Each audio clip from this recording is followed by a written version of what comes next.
The first game, Celtics already know their matchup with Indiana. Jaylen Brown and Marcus Smart and company will play out the stretch against a guy who has done anything but given his all a hairline like mine in D.C., and that would not be Shaq singing. That's Bradley Beal singing better tunes on the court with his actions so far. But what's to come and who's on set with us? All right now, don't move.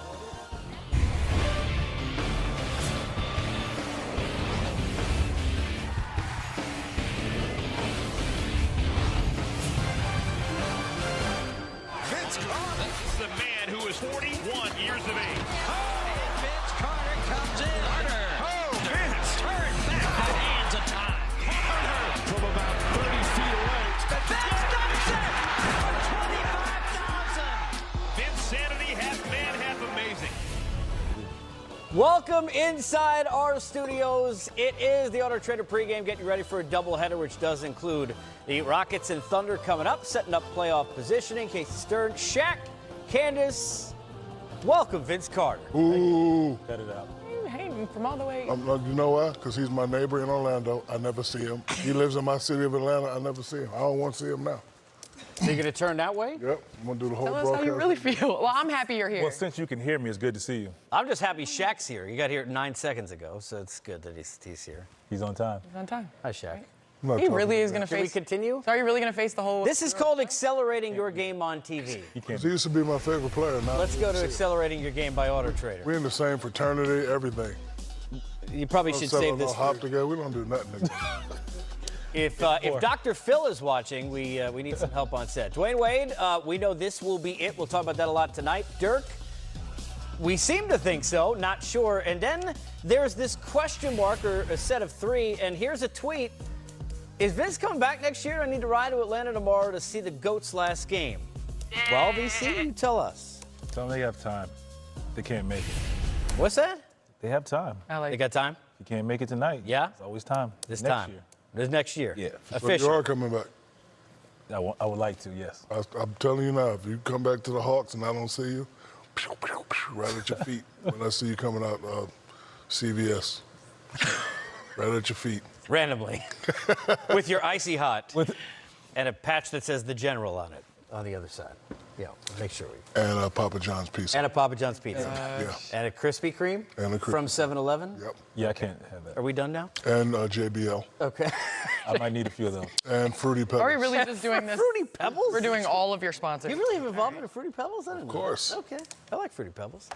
We have a couple of careers that we know seemingly will end. One we know for sure. Let's start with a big night for D. Wade. And I thought everybody has really paid this great respect to him. The Bud commercial, the Bud 3 commercial, is just amazing for those who have not seen that. Competing against him, can you try and put into words what he's meant to the game? Man, he's done so many great things. I mean, I think everybody's so honored, to have played against him, and I obviously know him. I don't know him as well as the guy on the other end of the table, but I've had a lot of battles with him.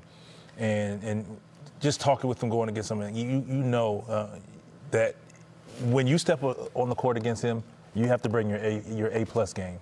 And I've had many battles with him, and we talked the first preseason game, kind of reminiscing, and as we went on through the season and to our last game, just remembering the good times. And I tell you what, he's one of the best two guards to ever play this game. Candace, I know how much it's important to you personally, knowing you to be more than just about basketball and the imprint that you leave on people and kids. And that's really been what has been D. Wade off the floor as much as we talk about what he's done on it.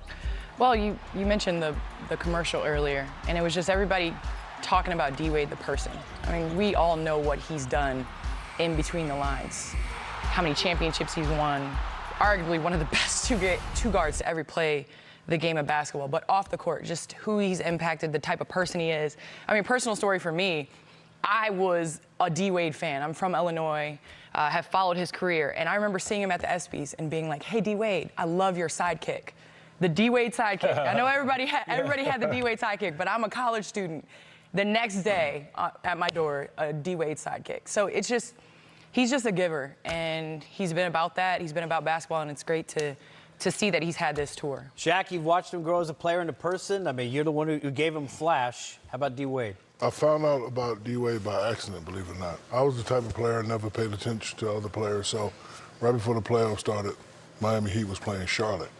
I was like, damn, this kid's nice. And I just kept watching him. So when it came time for me to be traded, knowing that I couldn't do it by myself, I needed a Penny Hardaway, Kobe Bryant type player. I went upstairs and said, okay, I'll let you trade me, but I'm going to play with D-Wade. When I got there, we had a conversation. I said, I know there's a lot of conversation about what went on with me and the last guy. That could never happen with me and you. I'm going to help you. You're going to help me. And he just emerged as a great player. And then we had our first argument during the finals. Because I wasn't having a great finals, and everybody was looking for me. And I was like, why y'all looking for me? Do something. Because they was doubling and tripling me. I was like, D-Wade, what you going to do? And he just took off, finals MVP. And from that point on, he just, emerged as probably one of the best two guards to ever play the game. Yeah, I love, we don't see in ages of free agency in sports, the relationships that like the Cal Ripken had in like Baltimore, and you didn't late Tony Gwynn in San Diego. For me as a kid growing up watching baseball, to know what he had in Miami coming back there, a great story. Dirk, Vince, he doesn't seem to want to admit, like the NBA's putting out, hey, it's Dirk's last game. He has not said anything. Yeah, he has everybody in limbo, like, what is he going to do? I've tried. But, Is he hurt right now? That's Dirk Walk there, buddy. Oh, okay. That's just it. That's it. But it's just great. I mean, he deserves to be honored. I mean, if it is his last unbelievable career, great teammate as well. We'll just have to wait and see. I mean, for me, I remember going out in my driveway at open gym trying to do the Dirk fadeaway with the one leg. Yes. And he was that international player. I was a four player that wanted to step away from the basket. Right. And he really was a first of his kind that he was better almost away from the basket than inside. And he got to that point where if he got the ball at the elbow, it was you just hope that he missed. And I think he really grew the development of where the NBA is now, where now we have more stretch fours, handle the ball like Kevin Durant and Giannis Antetokounmpo. You and I we've had great moments this season on the court. We were doing the Clipper-Maverick game where Doc grabbed the mic, nobody knew what was going to happen, and stopped the game so that everybody in the arena and the players on the floor and the benches could give their love to Dirk. That told you how much respect everybody's got for Dirk. So Wade, on his way out. Dirk, we're not sure. We know this after this first game, which has tons of implications, right, Candace? Oh, it's huge. It's the Rockets and the Thunder coming up later on tonight. Double dip. We continue Auto Trader tip-off. The playoffs are coming. It all begins this Sunday on TNT. We know the matchup for the Celtics. They'll get the Pacers. Much else is TBD. We were talking about this on set. We got literally 30 seconds, but we all agree in this group, the Nets, especially if they match up with Philly, a little bit more dangerous, Vince, than people dangerous. think? They're very confident bunch right now, so they're dangerous and must watch. Candace? Yeah, I'd agree. The Nets are that playoff series is going to be very fun and exciting to see how Philly handles in the first round. They're a very scary team. I don't think anybody should want to face them in the first round. I would agree with that. I think they're the dangerous pick. Who will be Cinderella? This game's got tons of playoff implications for you. It is game time. You are now rocking with the best. Roe Parrish on your screen, along with David Griffin, whose basketball acumen is second to none. A champion was crowned at the amateur level. Still a ways to go before we crown one on the pro level. However, we're about to sort everything out, especially got to start in the Eastern Conference because things are a little jumbled trying to get that last 8th seed. Yeah, to some degree, this has been a battle of who wants it least between these three teams. Charlotte on a tear, 7-3 their last 10, 3 straight wins. They're playing at the highest level of these three teams right now. James Borrego's done an exceptional job with this group. James Borrego's done a great job.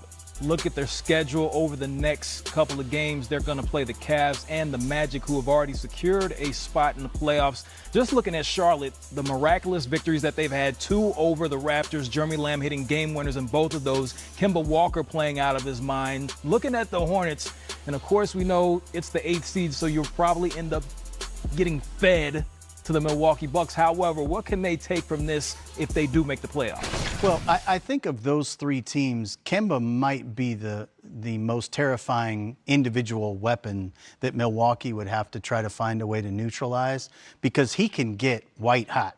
He can get the kind of hot that there's not a whole lot you do about. Now, again, because he's smaller, playing against a team with Milwaukee's length and athleticism defensively, may not be a great matchup. But again, once he's really rolling, there's not a lot you can do to put the genie back in the bottle. So I think if you're Milwaukee, that's the team you might least want to see of those three teams just because of that. You mentioned the phrase white hot. We all know that D. Wade and the Miami Heat have been white hot over the years. He's been a player that can definitely catch fire, especially in the postseason. Doesn't look good so far for him and the Miami Heat to make the playoffs. Right now, they will have to have a lot of help and get victories. What's your assessment of the Miami Heat and D. Wade on his way out? Well, first of all, I think we all were done a huge disservice when he wasn't able to get the ball on the inbounds play the other day. Yeah, that was pretty bad. It would have been fun to watch him get to have another potential signature moment there. What I think's happened with that team is they really were overachieving to a huge degree. Despite the fact that they had a great number of injuries, they were showing up, they were competing at a really high level every night. They've fallen off in these last 10 games. I almost feel like there's been so much energy and emotion caught up in Dwyane's farewell that they may not have been ignoring the noise quite as well as they could have on the way home. So some things probably have to happen for them to get in. Looking at D. Wade right now, I'll ask you real quick, over and under, his last game is going to be at Barclays Center, over or under 28 points? What do you think, just off the top? I'm going to take the under, but not for a lack of trying. I think in moments like these, I remember in Phoenix when we had Dan Marley's last game, and all the crowd wanted to see was Thunder make one more three. It took him 9 attempts to get there. I think Dwyane's going to be filled with so much emotion. He may be a little overhyped in this game. He's never scored 30 at Barclays. We'll see what happens. 28, he's done that twice now. As Dwyane Wade approaches his final regular season game, he reflects on the people and the images that meant most to him during his amazing career. I first look at this and see my son, and I'll be like, wow. He's 17 now, but just remembering this day, after getting drafted and everything, and before this photo was taken, I got a chance to meet Riley. I remember he brought me like this big book of like all the plays and said, learn this by tomorrow. And getting here to the pros and having Coach Riley, it was a perfect way for me. I was a young guy coming into a world that I had no idea about, and he put my focus on basketball. He always pushed me to be more and to give more and to be greater. And I needed that Pat Riley handprint. For me, this was so cool to be drafted with best college player at the time, Carmelo, and best high school player at the time. It helped me so much because it pushed me. It gave me something else to reach for. I wasn't in these photos in the beginning. It was just these two. Obviously, these are two of my best friends, and connected to these guys forever. But when I was in this photo, I have arrived. I got that opportunity my rookie year to go to the playoffs and establish what I was made of and who I was going to be. And I just remember thinking how much more work I needed to do because I wanted to be better and greater in that moment. Okay, so let me tell you a little bit about this photo. We've seen other people have these iconic photos, and we was like, yo, we got to get an iconic photo with the trophy. So this photo was staged by Shaq and myself.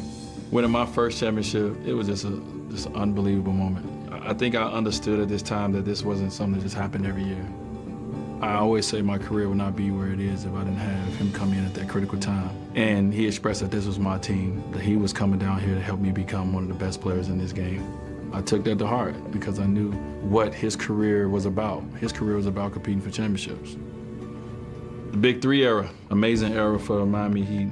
When I look at this photo, what I see something of legend. We didn't really talk about scoring titles and covers of magazines and all the things that we ended up doing. We just talked about winning the championship. It took some sacrifice to do that, but ultimately we achieved our goal. Playing basketball with those guys was amazing, but I think the relationship that we built away from the game was special. It changed everything for me, for Brian, for Chris, for this organization. It put us in a different light. We was able to go to finals 4 years in a row and win 2 of them, and it was hard. But I think, we all learned something about ourselves.